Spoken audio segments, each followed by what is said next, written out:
Hello दोस्तों, आप लोगों का हमारे जो यूट्यूब चैनल आईएएस ऑफ 2024 में स्वागत है।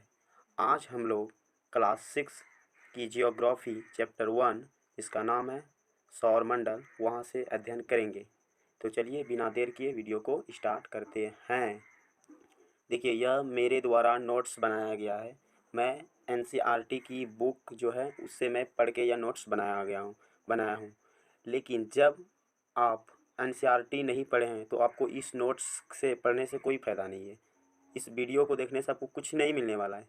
तो पहले आप एनसीईआरटी की बुक पढ़िए, उसके बाद इस वीडियो को देखिए, तभी आपको कुछ समझ में आएगा। तो ये तो सिंपल है, सभी को पता है। जियोग्राफी ग्रीक भाषा के शब्द से लिया गया है, जिसका अर्थ होता है पृथ्वी का वर्णन, यानी कि जो बना गया है जियो प्लस ग्राफो, जिसका लिखना वो। इसमें कुछ टॉपिक्स है जो मिला। जियोलॉजी जो होता है पृथ्वी का अध्ययन, जियोमेट्रिया पृथ्वी का मापन, जियोओसिडिस पृथ्वी के आकार के अनुसार, यानी उसका आकार कैसा है इसके अनुसार ये जो ग्रंथ है ये अध्ययन किया जाता है इससे। ठीक।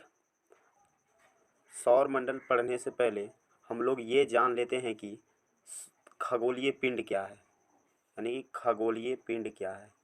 सूर्य, चंद्रमा, तारे तथा वे सभी वस्तुएं जो रात के समय दिखाई देते हैं।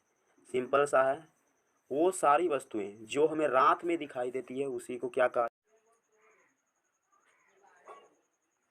इसका मतलब ये नहीं हुआ कि रात के समय तो कभी कभी हेलीकॉप्टर भी दिखाई देता है तो वो भी खगोलीय पिंड नहीं, वैसा नहीं है। जो रात में जो सिर्फ आसमान में हो, अंतरिक्ष में हो, उसी को हम खगोलीय पिंड कहते हैं।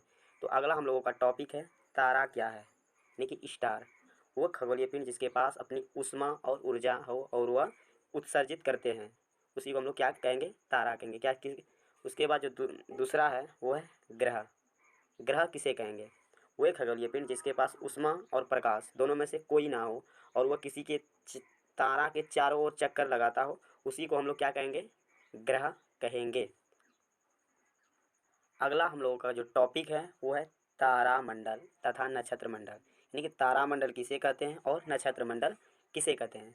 विभिन्न तारों के समूह को तारामंडल कहते हैं, यानी तारा के समूह को क्या कहेंगे हम लोग, तारामंडल कहेंगे। और इसकी संख्या कितनी है, 89, यानी कि 89। उसके बाद हम लोग इन तारों के समूह से बनने वाले आकृति को नक्षत्र मंडल कहते हैं, यानी कि वो जो समूह बनता है उन समूह से कभी कभी बहुत सारी आकृतियाँ बन जाती है, उन्हीं आकृतियों को हम लोग नक्षत्र कहते हैं।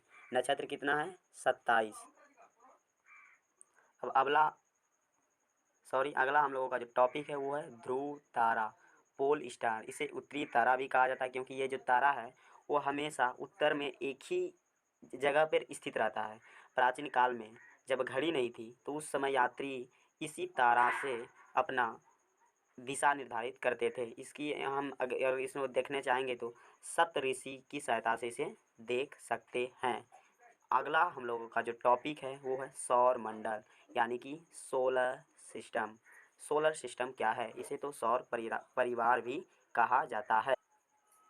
देखो, हमारा जो सोलर सिस्टम है उसमें एक सूर्य है, 8 ग्रह है, क्षुद्र ग्रह, उल्का पिंड, यानी कि ये सब जो मिलकर हमारा सोलर सिस्टम बनता है, यानी कि सौर मंडल बनता है। उसके बाद अगला जो है वो हम लोग पढ़ेंगे क्षुद्र ग्रह, यानी कि देखिए आगे हम लोग आप लोगों को हम सब बताएंगे। देखिए, जो वायु ग्रह और आंतरिक ग्रह है, यानी कि ये हो गया सूर्य, ये हो गया बुध ग्रह, ये शुक्र, ये पृथ्वी, ये हो गया मंगल, और इसके बीच में ना क्षुद्र ग्रह का एक पट्टी है। यानी ग्रह से ये बहुत छोटा है, जिसे ग्रह नहीं कह सकते, परंतु ये इसे क्षुद्र ग्रह कहते हैं। और इधर है बृहस्पति, शनि, अरुण, वरुण। इसी के बीच में बहुत सारा एस्टेरॉयड यानी क्षुद्र ग्रह उपस्थित है, इसी को हम लोग क्या कहते हैं, क्षुद्र ग्रह कहते हैं। अगला जो टॉपिक है हम लोगों का वो है उल्का तथा उल्का पिंड, यानी कि चलो हम लोग ये बना लेते हैं पृथ्वी। ठीक, यहाँ से बहुत तेज़ से आ रही है, इसका वायुमंडल इतना तक है, यहाँ से कोई भी पत्थर तेज़ से आ रही है, यहाँ पर अगर वो जल कर ख़त्म होगा तो उसे हम लोग कहेंगे उल्का। क्या कहेंगे, उल्का कहेंगे। परंतु जब वो पृथ्वी पर गिर जाती है तब उसको हम लोग क्या कहते हैं, उल्का पिंड कहते हैं। समझ। जो अगला टॉपिक है हम लोगों का वो है आकाश गंगा। आकाश गंगा क्या है, यानी कि अरबों तारों के समूह को आकाश गंगा कहते हैं। यानी कि हम लोग किस गंगा में हैं, हमारी पृथ्वी मंदाकिनी आकाश गंगा में है। उसके बाद जो अगला हम लोगों का है वह ब्रह्मांड, ब्रह्मांड किसे कहते हैं? यानी कि जब बहुत सारा अरबों आकाशगंगाएँ मिल जाएगी आपस में, उसी से एक ब्रह्मांड का निर्माण होता है। और ये हम लोगों का जो ब्रह्मांड है वो निरंतर फैल रहा है, इसका कोई सबूत अभी तक पता नहीं चला। अब हम लोग पढ़ते हैं उपग्रह। उपग्रह ग्रह की जैसा ही है, उसमें भी ना ऊष्मा होता है और ना ही ऊर्जा होती है, परंतु जब ग्रह होता है वह किसी तारे की ओर चक्कर लगाता है। जो उपग्रह होता है वो एक ग्रह के चारों ओर घूमता है। उसके बाद हम लोग जो है ना सोलर सिस्टम के जो मुखिया है यानी कि सूर्य, उसके बारे में हम लोग पढ़ते हैं। तो यह सौरमंडल का सबसे बड़ा सदस्य है। सूर्य जो ये है ना, इसका जो व्यास है पृथ्वी से 109 गुना बड़ा है। सूर्य का जो व्यास है वो हमारी पृथ्वी से कितना 109 गुना बड़ा है। यानी कि इस सोलर सिस्टम का एकमात्र सूर्य ही ऊर्जा का स्रोत है। सूर्य में जो है ना हाइड्रोजन हीलियम में संलयन होता है, उसी से ऊष्मा उत्सर्जन होता है और उसी से प्रकाश निकलता है।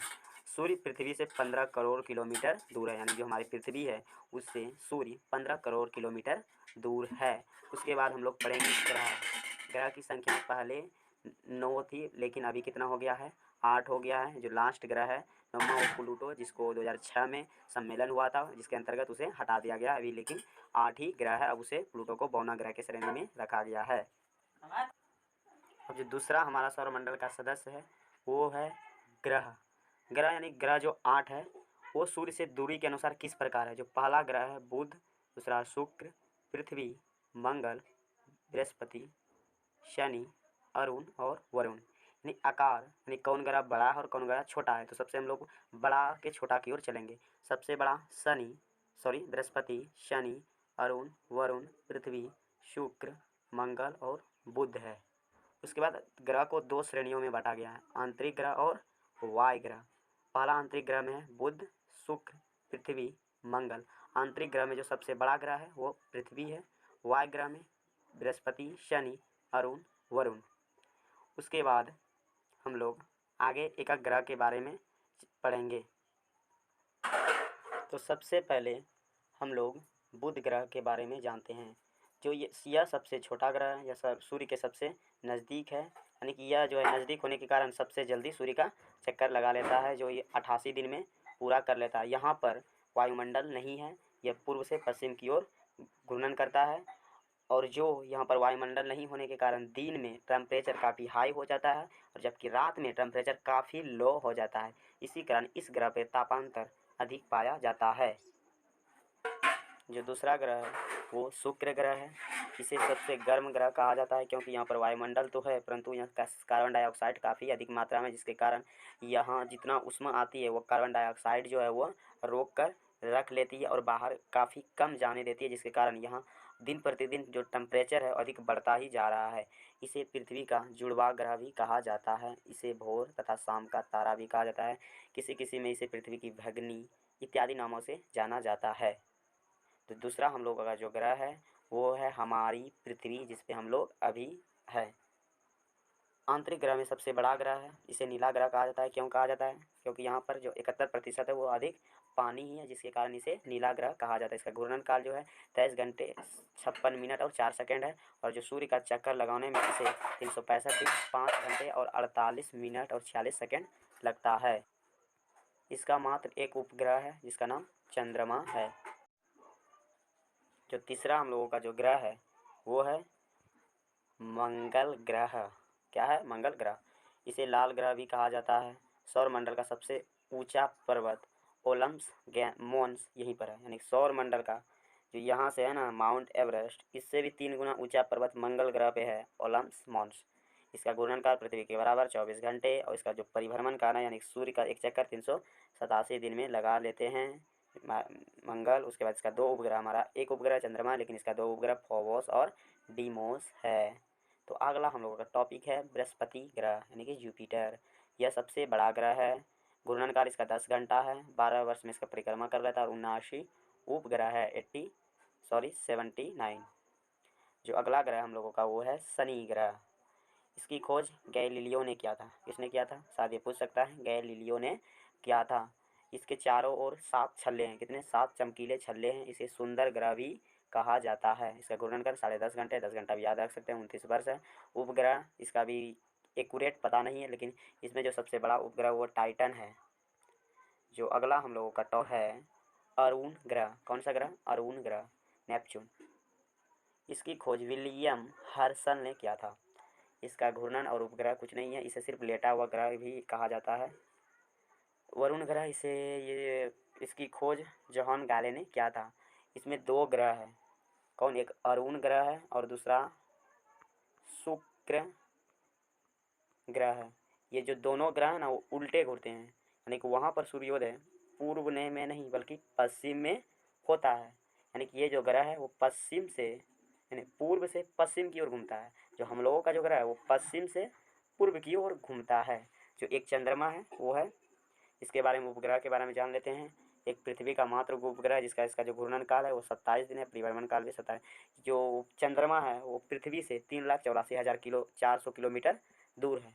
जो अगला हमारे 6 NCERT में जो लास्ट टॉपिक है वो है ग्रहण। ग्रहण क्या है? ग्रहण तो 2 प्रकार के होते हैं, एक सूर्य ग्रहण और दूसरा चंद्र ग्रहण। सूर्य ग्रहण कब लगेगा? सूर्य ग्रहण देखो, हम लोग पहले चंद्र ग्रहण के बारे में समझ लेते हैं, उसके बाद सूर्य। चंद्र ग्रहण तब लगेगा जब पृथ्वी और सूर्य और चंद्रमा के बीच पृथ्वी आ जाती है। जैसे देखिए, ये हो गया सूर्य और ये हो गया क्या? चंद्रमा। इसके बीच क्या हो जाएगा? पृथ्वी आ जाती है। इसका प्रकाश यहाँ नहीं पड़ेगा, जिसके कारण चंद्र ग्रहण लग जाएगा। इसी स्थिति किस दिन होती है? पूर्णिमा के दिन होती है। जो अगला है वो है सूर्य ग्रहण। सूर्य ग्रहण कब लगेगा? ये हो गई भाई हमारा ये हो गया हम लोगों का सूर्य। क्या हुआ? ये हो गया सूर्य और ये हो गया पृथ्वी, और बीच में कौन टपक पड़ा? ये आ गया चंद्रमा जी, जिसके कारण यहाँ से ये प्रकाश को जाने ही नहीं दे रहे हैं। इसी कारण यहाँ पे ये सूर्य ग्रहण लग जाता है। जो हम यहाँ से देखेंगे तो सूर्य हमको काला काला दिखाई देगा, और इसी स्थिति को हम लोग सूर्य ग्रहण कहते हैं। यह अधिकतर अमावस्या के दिन होता है, उस दिन शायद। तो चलिए, आप लोगों को हमारा जो पहला लेक्चर NCERT क्लास 6 जियोग्राफी का अच्छा लगा तो लाइक करें, शेयर करें, सब्सक्राइब करें। Thank you. जय हिंद, जय भारत।